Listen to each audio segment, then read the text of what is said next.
लिख रहा हूँ मेरे अल्फाज, पाकिस्तान और ईरान को लड़वाने की कोशिश की जाएगी, फिर पाकिस्तान सऊदीया को लड़वाने की कोशिश की जाएगी, फिर पाकिस्तान और अफगानिस्तान को लड़वाने की पूरी हद्दुल वसा कोशिश की गई।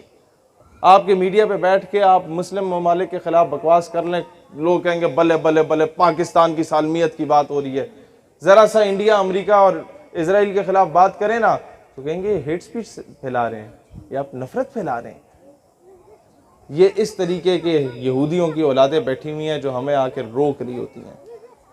ये जो गोरे चले गए ना, ये अपने गुलाम उन कालों को छोड़ गए हमारे ऊपर।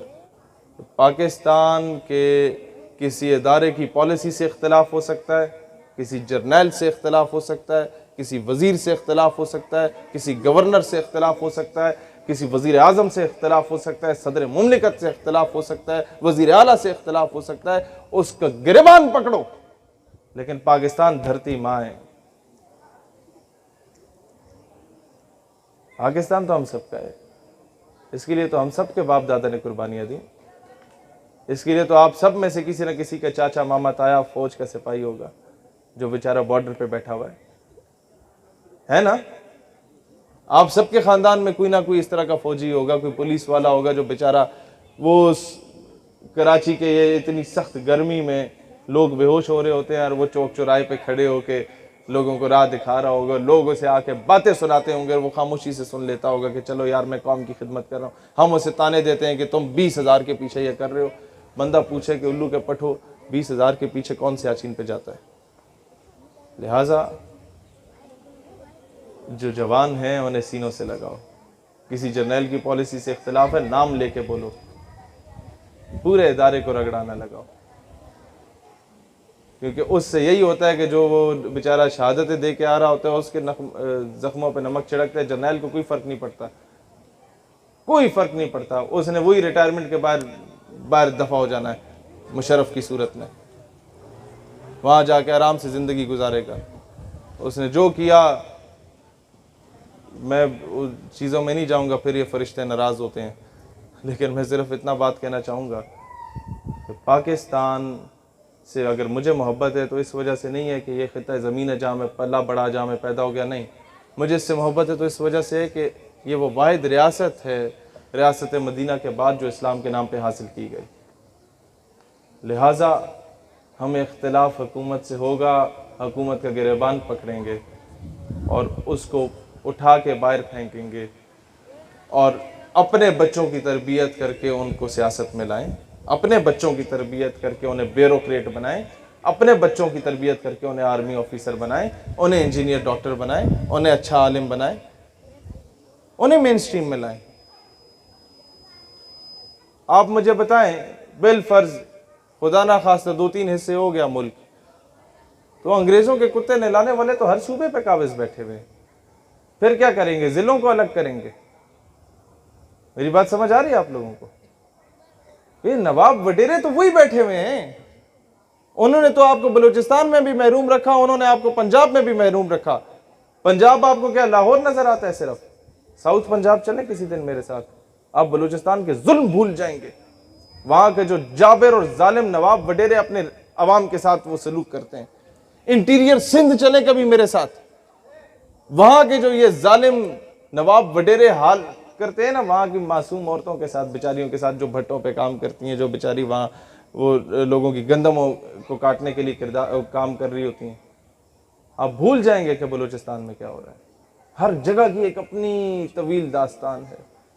लेकिन मसला सिर्फ ये, एक बात याद रखना, कभी भी कोई नवाब वडेरा आपको अपना कमी नहीं बनाएगा जब तक आप खुद उसके गिटों में नहीं बैठेंगे, मैंने दाने दे दो, मुझे दाने दे दो जी, मेरी रोज़ी रोटी लग जाए। अपनी हक हलाल की 2 वक्त की रोटी कमाएं, नवाब वडेरे की ग़ुलामी को लात मारें। ठीक है, थोड़ी मुश्किल होगी, लेकिन यह है कि कम से कम तुम्हारी बेटियों की इज्जत बची रहेगी। आज डॉक्टर आफिया की वालदा ने हमें सिर्फ एक बात की थी कि बेटा मुस्तकबिल में किसी मकाम पे पहुंचे ना तो कर्जा नहीं लेना कभी। तो मुझे फ़ौरन समझ आ गई कि अगर मैं किसी को कर्जा देता हूँ तो मैं एक्सपेक्ट करता हूँ कि मेरे बूट भी पॉलिश करो, मेरी गाड़ी पे भी कपड़ा मारो, मैं तुम्हें लात मारूँ, तुम्हारी जरूरत नहीं होनी चाहिए बात करने की। इसी तरीके से जब अमेरिका आपको कर्जा देता है तो वो रेमंड डेविस की सूरत में आपके बच्चों का भी कत्ल करता है और बाइज्जत बरी हो जाता है। वो कर्नल जोसेफ की सूरत में आपके बच्चों को अपनी गाड़ी के नीचे कुचल देता है और बाइज्जत बाहर दफा हो जाता है।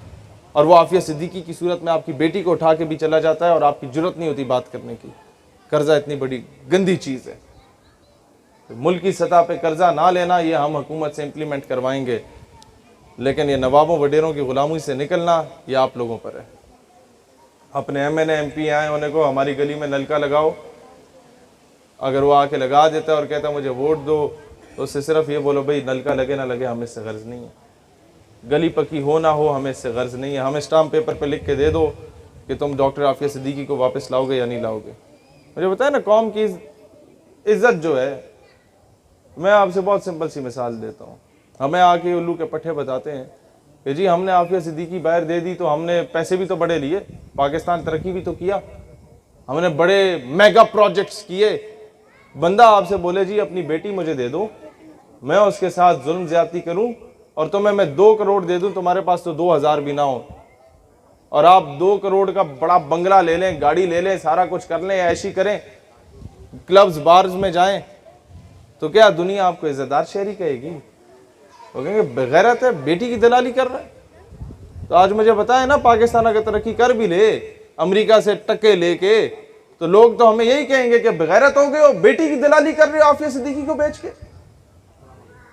अफसोस की बात यह है कि आपके कराची से उसको उठाया गया डॉक्टर आफिया सिद्दीकी को, लेकिन दुख इस बात का है कि कराची ने वो रिस्पांस नहीं दिया। रिस्पांस तो मुझे दुख है कि पाकिस्तान ने पूरे कोई नहीं दिया। उम्मत मुस्लिमा का मामला है। उनकी वालदा कहती हैं, मैं आखिरी बात करके इजाज़त चाहता हूँ, बारिश का भी वक्त है। उनकी वालदा कहती हैं कि आफिया सिद्दीकी को रसूलुल्लाह अलैहि सलाम की ज़ियारत नसीब हुई तो वो रो पड़ी, या रसूलुल्लाह कब तक मेरा इम्तिहान लेंगे, कब तक मेरा इम्तिहान होगा? तो उन्होंने कहा बच्चे तुम्हारा इम्तिहान हो गया, तुम तो पास हो। तो कहते हैं कैसे पास हो, ये तो मुझ पे जुल्म कर रहे हैं, अदालतों में नंगा करके पेश करते हैं और कहते हैं कि कुरान पाक के ऊपर चल के आओ अमेरिका में। कब तक इम्तिहान होगा? किसका इम्तिहान हो रहा है? अगर मेरा इम्तिहान में मैं पास हूं, तो रसूलुल्लाह अलैहिस्सलाम ने फरमाया कि उम्मत का इम्तिहान है, ये उम्मत जागेगी क्या नहीं जागेगी। अगर ये उम्मत बेटियों पे नहीं जागती ना, तो फिर भूल जाओ कि कल हमारे घर में भी आके अमेरिका दस्तक देगा। ये जरा से पड़ोस में 4-5 किलोमीटर के फासले पे डॉक्टर आफिया सिद्दीकी का घर है, वहां तक दस्तक दे सकता है ना। हम कुछ भी नहीं, यहां भी दस्तक दे सकता है। आओ बेटियां पेश करो, क्या करोगे? बात वहीं पर आके खत्म होगी। हमीयत नाम था जिसका गई तैमूर के घर से, बात वहीं पर आके खत्म होगी कि बेच के हम कहेंगे मौलाना साहब दुआ कर दें कौम की बेटी वापस आ जाए। वजीर आजम भी दुआ कर रहा होगा, मैं भी दुआ कर रहा हूँ। बंदा कुर्सी है तुम्हारी, ये जनाजा तो नहीं है, कुछ कर नहीं सकते तो उतर क्यों नहीं जाते?